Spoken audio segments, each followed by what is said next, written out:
पाटोदाजवळ gas सिलेंडरनं भरलेला truck पलटी झाला। रात्री 2च्या सुमारासची ही घटना आहे। अनर्थ मोठा टळलाय। त्यामुळे जामखेड कर्जत रोडवर पाटोदाजवळ नांदेडकडे निघालेला गॅस सिलेंडरनं भरलेला ट्रक रात्री 2 वाजता पलटी झाला। या अपघातात सुदैवानं कुठलीही जीवितहानी झाली नाही, मात्र चालक गंभीर जखमी झालाय। ट्रकमध्ये घरगुती वापरासाठीचे 100हून अधिक गॅस सिलेंडर भरलेले असल्याची प्राथमिक माहिती समोर आली।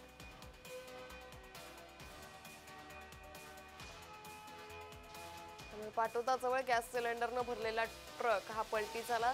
रात्री 2 वाजेच्या सुमारास ही घटना घडली आहे। जामखेड कर्जत रोडवर पाटोदाजवळ नांदेडकडे निघालेला गॅस सिलेंडरनं भरलेला ट्रक हा रात्री 2 वाजता पलटी झाला।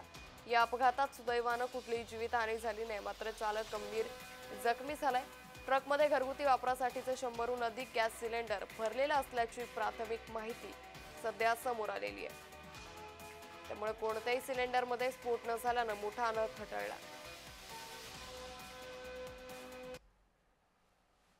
पाटोदा सरपंच गप्पारभाई पठाण आज कर्जत जामखेड रोडला एक गॅसची गाडीचा मोठा म्हणजे पलटी झाली। चाकणहून आलेली होती गाडी, लोह्याला चालली नांदेड। या ठिकाणी जाताना ड्रायव्हरचं सध्या थोडीशी झोपीच्या ह्याच्यात असल्यामुळं गाडी 2 परस खड्ड्यात गेलेली आणि सगळ्या टाक्या पांगलेल्या आहे। तर आता ही गाव तर आमचं जवळच आहे, जी होणारी घटना होती ते टळलेली आहे। तरी पण आम्ही प्रशासनाला कळवलं, प्रशासनाची पण मदत भेटली आम्हाला। जामखेडचे पोलीस स्टेशनचे स्टाफ आले, पाहणी केली आणि गाडीच्या मदतीसाठी सध्या ती इथं थांबून आहे। मी पाटोदा त्यामुळे अहिल्यानगरमध्ये हा अपघात झालेला आहे। गॅस सिलेंडरनं भरलेला ट्रक हा पलटी झाला, मात्र सुदैवानं यात कुठलीही जीवितहानी झालेली नाहीये। मोठा अनर्थ यावेळी टळला। रात्री 2च्या सुमारास ही घटना घडली। जामखेड कर्जत रोडवर पाटोदाजवळ नांदेडकडे निघालेला गॅस सिलेंडरनं भरलेला ट्रक रात्री 2 वाजेच्या सुमारास पलटी झाला।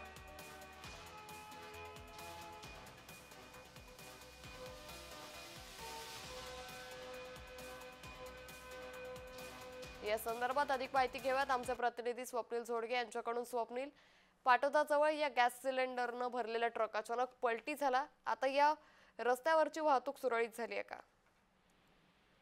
नक्कीच अंकिता, काल जामखेड कर्जत रोडवर पाटोदा गावानजीक नांदेडकडे निघालेला गॅस सिलेंडर हा रात्री 2 वाजता पलटी झाला आहे।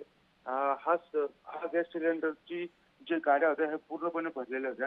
यामध्ये जवळपास 100हून अधिक या टाक्या ह्या भरलेल्या होत्या। ट्रक उलटल्यानंतर सिलेंडर फुटण्याचा धोका हा मोठ्या प्रमाणात होता, परंतु कोणत्याही सिलेंडरमध्ये स्फोट न निश्चित झाल्याने स्वप्नील, त्यामुळे एकंदरीतच या ठिकाणी आता मोठा अनर्थ टळल्याचं चित्र पाहायला मिळालंय।